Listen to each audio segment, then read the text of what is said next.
This book is called Rosie, Revere, Engineer by Andrea Beatty, illustrated by David Roberts.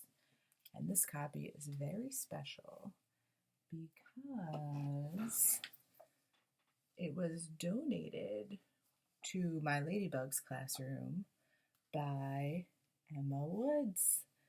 It says, "We love this story at home and hope you all enjoy it as well." So when Emma was 2, they bought this book for my class.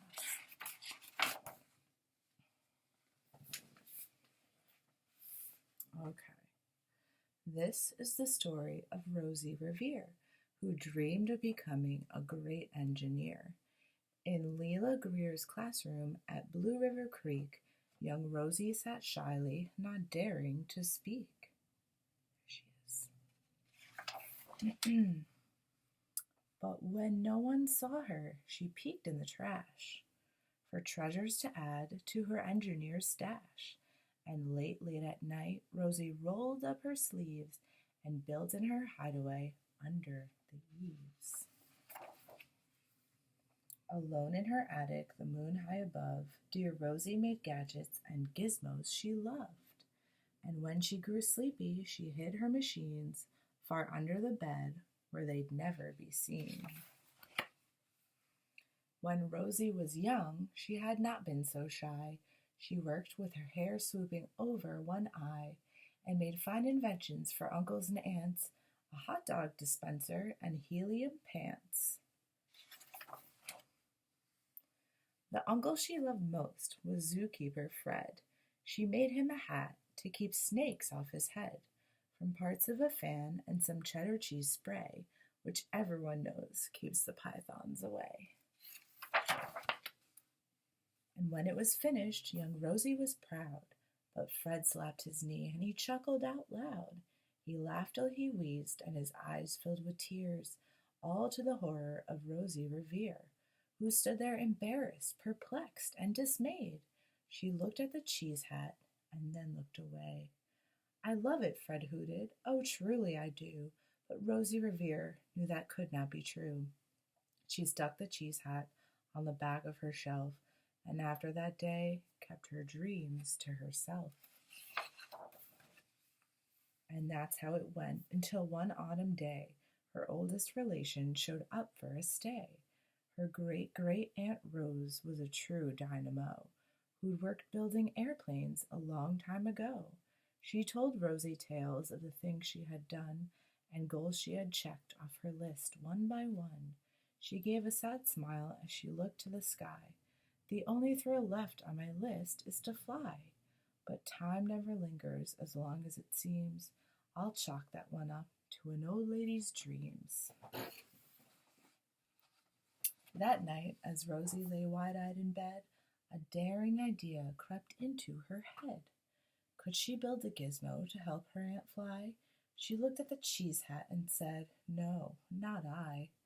But questions are tricky and some hold on tight, and this one kept Rosie awake through the night.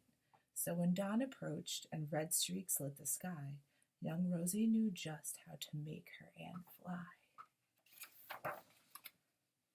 She worked and she worked till the day was half gone, then hauled her cheese copter out onto the lawn to give her invention a test just to see the ridiculous flop it might turn out to be. Strapped into the cockpit, she flipped on the switch. The Helly-O cheese copter sputtered and twitched. It floated a moment and whirled round and round, then froze for a heartbeat and crashed to the ground. Then Rosie heard laughter and turned round to see the old woman laughing and slapping her knee. She laughed till she wheezed and her eyes filled with tears, all to the horror of Rosie Revere, who thought, "Oh no, never, not ever again will I try to build something to sputter or spin, or build with a lever, a switch, or a gear, and never will I be a great engineer." She turned round to leave, but then great-great-aunt Rose grabbed hold of young Rosie and pulled her in close, and hugged her and kissed her and started to cry. You did it! Hooray! It's the perfect first try! The great flop is over. It's time for the next. Young Rosie was baffled, embarrassed, perplexed. I failed, said dear Rosie.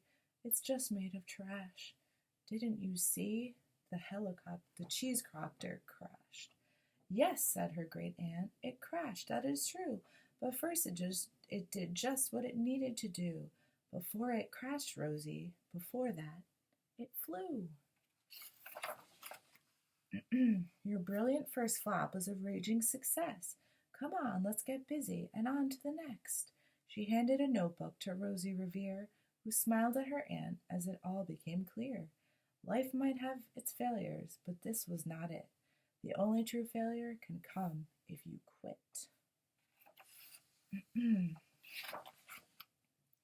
They worked till the sun sneaked away to its bed. Aunt Rose tied her headscarf around Rosie's head and sent her to sleep with a smile ear to ear to dream the bold dreams of a great engineer. Up Blue River Creek, all the kids in grade 2 build gizmos and gadgets and doohickeys too.